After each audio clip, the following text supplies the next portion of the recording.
This is ChangeMakers with Katie Gore, finding the right solutions for the affordable housing community. This week's ChangeMaker is Brad Hargreaves, the founder and CEO of Common. Brad and his team design and manage multifamily apartments with more than 5,000 residents in over 10 markets across the country.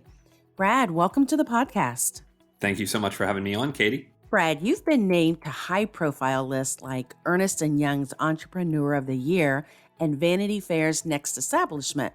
Tell us more about your business endeavors and what you're doing to win such great awards.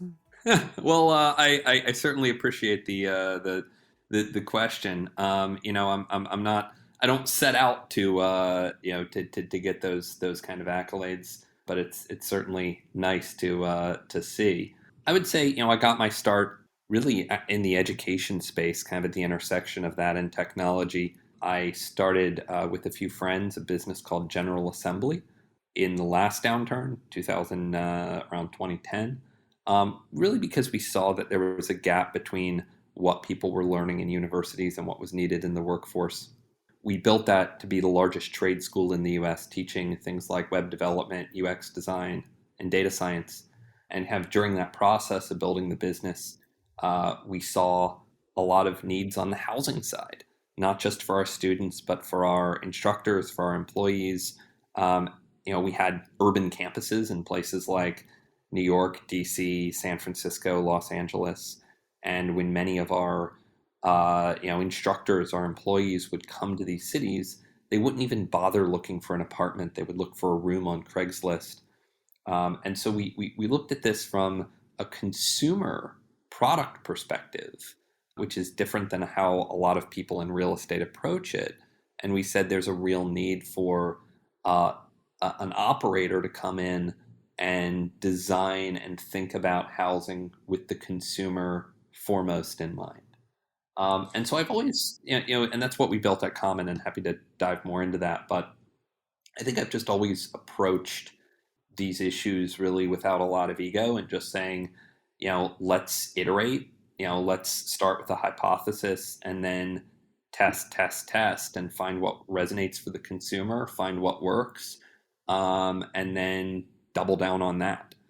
And between what we did in education at General Assembly and what we're doing at Common, we've seen success in both those fields by just being very focused on the customer's needs and testing around a thesis. So let me ask a question, because you made a real leap here. You graduated from Yale with a molecular biology degree, and then what did you do next to kind of move yourself to housing from that degree? Oh God, it's certainly been a winding road. In school, when I started, I thought I wanted to start a biotech company. I was really interested in the world of biotechnology. I think as I went through college, I realized that I was much more interested in entrepreneurship as a practice, being an entrepreneur, than I was about any particular part of the biotech sphere. So I got my start. I started a game development studio.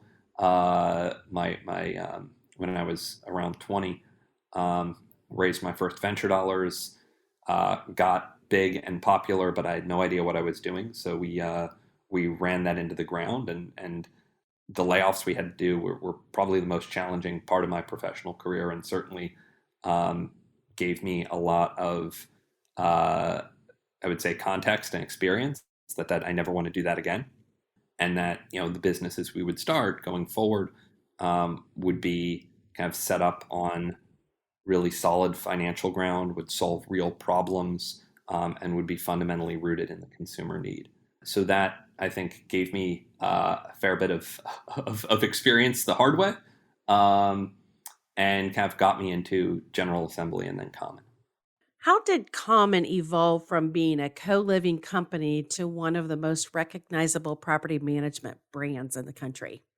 Yeah, so it's been an evolution over the 6 years that we've been in business, and probably the least appreciated part of what we do at Common. And going back to my earlier answer, it's really all about seeing the consumer need and addressing that need. And one thing we saw and we noticed pretty early on is that one, doing small buildings, doing a 20 unit, 30 unit building at a time, we were never really going to address the depth of consumer need. 25 million Americans live with roommates. There's a massive need for affordable housing in major American cities. And we just weren't going to reach a size to solve the need doing a small building at a time. So we needed to work with larger owners, larger developers to produce co-living inventory, micro apartment inventory at scale. And part of the way to do that is to think about these new typologies not as standalone products, but as actually part of a broader ecosystem. Because if you're talking to a large institutional owner, they would be happy to build 100, 200 co-living units, but as part of a 400 unit mixed use project.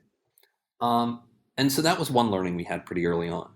The other learning is that the co-living renters are not fundamentally different than your traditional apartment renters. They're really just maybe a couple years earlier in their career from an income standpoint, from a relationship standpoint. And so what we often see, when we're managing co-living units within buildings with other types of units, studios and one bedrooms, the co-living renters will upgrade to the studios and ones after a year or two of living in co-living, and that's actually a good thing. They get a pet, they get a significant other, they start making a bit more money at their job, and so as we saw that consumer need, and then we saw the owner, the developer need to build more mixed-use buildings, that became the norm. And over the course of a year, our typical deal went from a 50-unit, 100% co-living building to a 200-unit building that had, say, 100 co-living combined with 100 conventional, where we were the manager of the entire building. In that journey, we also saw opportunities to add value in conventional units as well, based on who we are and our backgrounds. We come from a very tech-forward world where we're using best-in-class technologies, processes that any great consumer brand would use to do things like market, to sell, customer experience, and customer support. And we saw that a lot of the things we were doing were a step above what conventional residential property managers were doing. And so we started even getting brought into very typical buildings with no co-living whatsoever, and often by existing clients, sometimes by new clients. And so we've really broadened the focus of what we're doing from being a co-living operator to being a housing operator, where co-living is a pretty important part of what we do. So that's been a transformation over the past 18 months, and we're really excited about what's to come in the future there. You mentioned tech forward and customer support. Are there design differences or are there management differences with co-living rentals? Yeah, so for co-living, there's typically both. The way to think about co-living is a renter is effectively renting a private bedroom, usually with a private bathroom within a shared suite. So they're sharing a kitchen, they're sharing a living room, but they have their own private bedroom and bathroom. The dynamic you see there from a design standpoint is the more bedrooms you have sharing a given kitchen and living area, the more you're able to push rent down. And so different developers put that sweet spot in various places. So some developers say, hey, I'm just going to build 3-bedroom apartments. The rent is going to be at a 20% discount to a studio. Others say, I'm going to build a 5 or a 6-bedroom apartment with larger bedrooms, and the rent is going to be 30%, 35% cheaper than a studio. And that's including Wi-Fi, shared supplies, weekly cleaning of all the shared spaces. It's fully furnished. So I would say just different risk-reward trade-offs that our real estate partners take when designing co-living. There have clearly design differences in co-living versus your conventional multifamily. There tend to be more amenity spaces in co-living as well, more shared spaces. We've been building co-working into our co-living spaces. places for people to go out of their suite to work, to hang out, what have you, for a number of years. And now that's becoming more popular since COVID. What I would say from a management standpoint is, we take a more centralized approach where everyone from inbound leads to kind of first layer customer support requests go first to a central office where we're able to get back to people a lot faster. We're able to diagnose issues and then bounce that back to our individual buildings, whether it's set up a tour, whether it's send out a maintenance tech to a unit. We found a lot of efficiencies from there. We've also found better customer experience as we're getting back to people faster than someone on site could. Particularly with small buildings, it's a really meaningful difference. So we do have a very different management approach, and that management approach we keep even when we're going into conventional assets. Do you guys describe yourself as a community-driven company, or how would you guys describe your overall management approach as a company? Yeah, totally. So it's obviously important to us that we are building friendly places to live. I think one of the hardest parts, and I experienced this firsthand moving to New York City, is when you move into a big building and it's anonymous. Nobody says hi in the elevator. You don't know your next door neighbor. There's nothing going on, and you kind of have to seek out your own community. So we want to give that option for people who, particularly, about half of our residents are new to the city in which they're moving, and we see that renewal rates jump significantly if people who move into Common make a good friend in the building within their first 2 weeks. So there are a lot of benefits to community. That being said, we don't want to be overly prescriptive about it.